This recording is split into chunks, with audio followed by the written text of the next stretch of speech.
We're always trying to get the most natural, realistic look when wearing toppers or any alternative hair. So why not upgrade your look with a French drawn top? Let me show you what I'm talking about.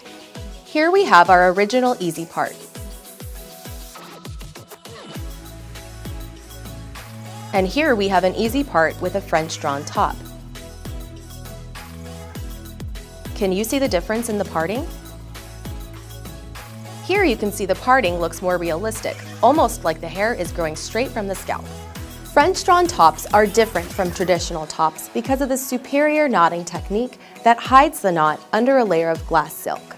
Let me show you how it's made and what makes Jon Renau's design so unique. First, each hair is hand-tied to the Swiss lace.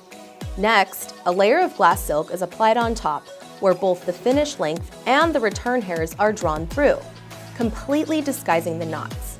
Lastly, a second layer of glass silk is applied underneath the Swiss lace. This bottom layer of glass silk both protects the knots and helps provide softness for the wearer.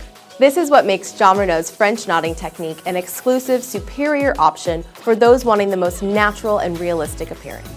If you enjoyed learning about Jon Renau's French drawn tops and want to learn more, visit our YouTube channel and subscribe.